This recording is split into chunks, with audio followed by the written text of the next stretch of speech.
Hey Byte-Line family, what is up? It's Arya. Okay, I've got a question for you. What if the most powerful weapon in the world isn't a nuke? What if it's that dollar bill sitting in your wallet? Because right now, a global war is being fought in the shadows, not with armies, but with currencies. And the goal is to strip that weapon of its power. This is Byte-Line, the place where we connect the dots on the biggest power shifts happening right under our noses. You are not going to want to miss this one. Stick around. I'm serious, just think about it for a second. The US dollar. It's so much more than just money. It's basically the planet's financial operating system, an invisible force that can build entire nations up, or with the flick of a switch, sanctions, it can crush them into dust. But here's the thing. A powerful new alliance is rising, and their #1 mission is to shatter the dollar's crown. This is not just some boring economic story. No, this is the story of the biggest financial rebellion in modern history. All right, let's get into it. Section 1, the dollar's iron grip. Look, to really understand this rebellion, you first have to understand the king. How on earth did one country's currency end up running the entire planet? It all goes back to 1944. The world is just a mess after World War II.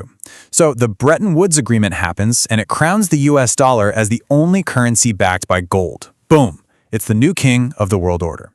Then you fast forward to the 70s, and the Petrodollar system just seals the deal. You want to buy oil anywhere on the planet? Guess what? You need dollars. Game over.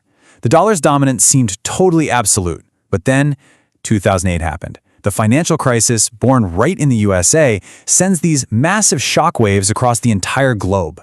And for the very first time, leaders of other nations started whispering a pretty dangerous question. Is it really safe for all of us to depend on the money of just one country? And that question led to this. Look at this number. Just soak it in for a second.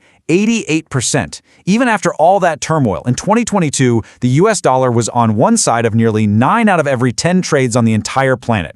That's not dominance. No, that's a stranglehold. And when you have a stranglehold like that, it gives you the ultimate economic weapon, the power to just cut any country you want off from the global economy, the power of sanctions.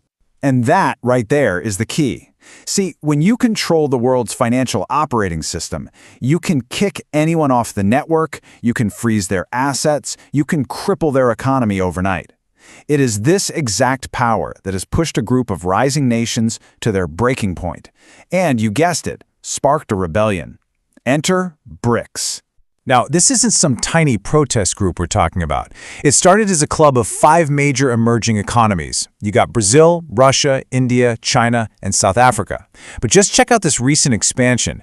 In 2024, they brought in heavy hitters like Iran, the UAE, and Egypt. And it doesn't stop there. Look at this list. Over a dozen more partner countries are lining up. This is a rapidly growing coalition, a movement that is gaining some serious momentum. So what's the one thing that unites all these different nations? It all boils down to this. They want to escape the threat of US sanctions and financial pressure. They look at a world dominated by a single currency not as stable, but as a direct threat to their own sovereignty. They are just done with a unipolar world. They're fighting for a multipolar world order, and they know the only way they're going to get there is to break the dollar's grip. But here's where it gets really interesting. This alliance isn't a monolith. Inside BRICS, you've actually got 2 different game plans playing out. On one side, you have the institutional balancers, and that's led by Russia and China.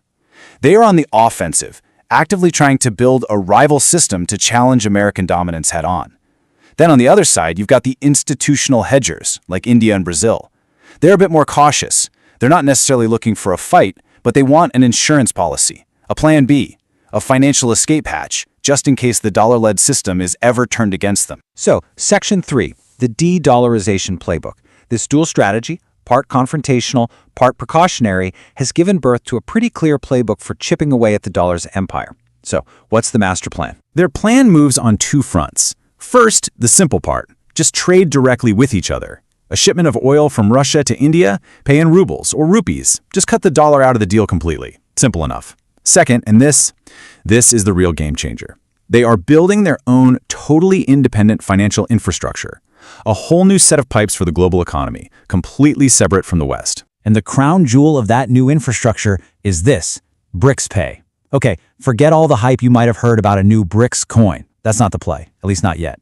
Think of the current system, SWIFT, like the world's financial text messaging service. Every major international transfer goes through it. BRICS Pay is being built as a rival service, a blockchain-based alternative that lets them move money around the globe completely outside of Western eyes and Western control. This is what makes their strategies so smart. They know a direct, head-on assault against the dollar is basically financial suicide. The king is just too powerful, the castle is way too strong. So they're not trying to storm the gates, they're building a brand new kingdom right next door, laying the foundation for a whole new world order and just hoping that over time, more and more of the world decides to move in. And this, Byte-Line family, this is where it gets crazy. This isn't just about balance sheets and banking systems. This is a battle for the future of global power. It's a fight that's going to impact everything from the price you pay for gas to the geopolitical map of the 21st century. I mean, just look at the sheer economic gravity of this new bloc. The expanded BRICS Plus alliance now represents about 45% of the entire human population. They control over a third of the world's entire economic output, and maybe most critically, they produce nearly a third of the world's oil. This is not some fringe movement. This coalition has the population, the industrial might, and the energy resources to be a serious, legitimate challenger to the old guard. Make no mistake about it, whoever controls the flow of money and energy controls the world. This battle over currencies is redrawing the map of global power, deciding who has leverage in the coming decades and who gets left behind. This is not just a financial story. This is a geopolitical thriller unfolding in real time. But okay, let's hit pause for a second. Let's get a reality check. Because declaring war on the dollar is one thing. Actually winning, that's something else entirely. The dollar has a home field advantage so massive, it is almost impossible to overstate. It is a deep, deep moat protecting its castle. And you can see that moat right here.